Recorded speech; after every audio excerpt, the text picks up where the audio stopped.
Are you ready for your next storyteller? Make some noise. Yeah. Oh, this is our last storyteller. You better make some noise, more noise. There we go. For Mr. James Petersen, everybody. Give her James Petersen.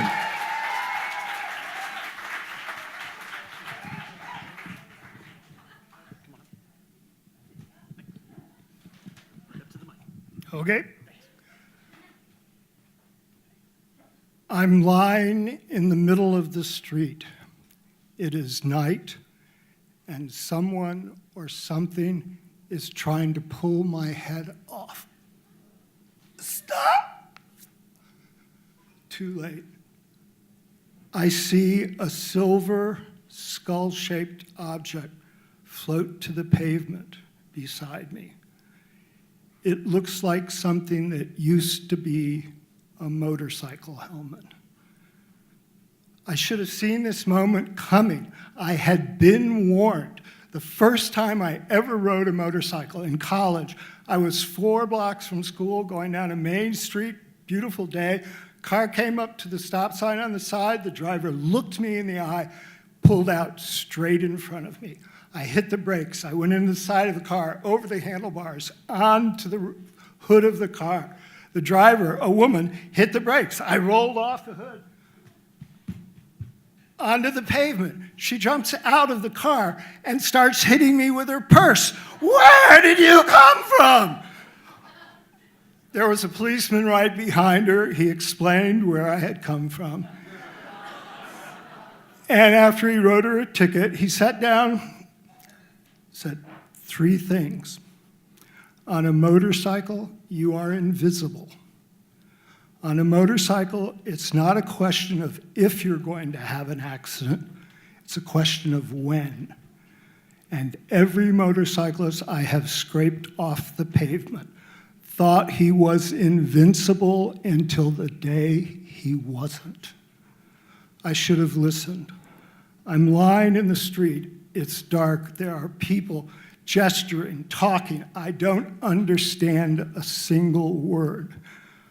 I wonder, am I brain damaged? I touch the helmet. The surface has a texture like broken eggshells.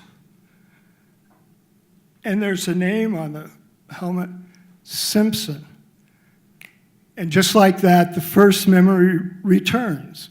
I had just gotten back from Europe. I had been riding motorcycles through the Alps at 100 miles an hour, and we were required to bring a helmet, but the other riders on the trip had laughed at my helmet. Paul Dean, an editor at Cycle World, said, $10 bucket for a $10 head. If you're gonna ride like this, you need to buy a Simpson, a state-of-the-art motorcycle helmet. It will cost you a week's salary, but it will save your life. And evidently, I had followed his advice. He had also said something else. Do you know what happens when a motorcycle runs into something? The motorcycle stops. The rider doesn't.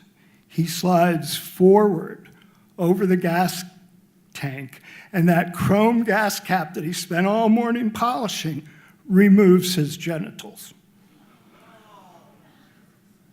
And suddenly, another memory. A car had pulled out of a curb and done a U-turn in front of me, and I had stood up on the pegs.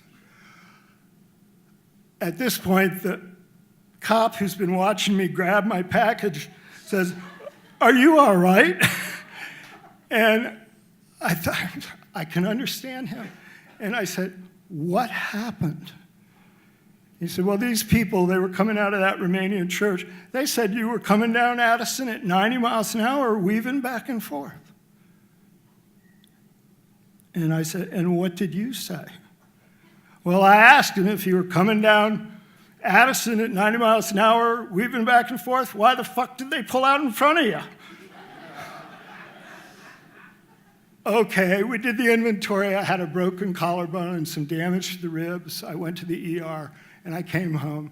That night taught me something about caution. I will not ride a motorcycle without a helmet, gloves with carbon fiber knuckles, boots with steel toes, and I have a riding suit that has armor over the knees, the hips, the elbows, the shoulders, and something that runs down your back like Godzilla, a spine protector. It's made out of military-grade nylon with Kevlar reinforcements. It is so stiff that at the end of a ride, I can stand it at the bar and buy it drinks. I learned something else, even scarier, in the next few days. A near-death experience like a motorcycle accident acts as an aphrodisiac for the opposite sex. Women suddenly, unexpectedly, found me irresistible. A neighbor came over and sat at my dining room table and said, "I want to have sex with you right now." And I said, and she described a specific act that she said she was very skilled at. And I wouldn't even have to take off my clothes. I said, "Wait, you do understand I have broken bones in my body with sharp, pointy ends. If I move suddenly, I could puncture a lung or sever an artery. I could die." And she said, "I know. That's part of the turn-on." Caution does not begin to cover a situation like that. Thank you.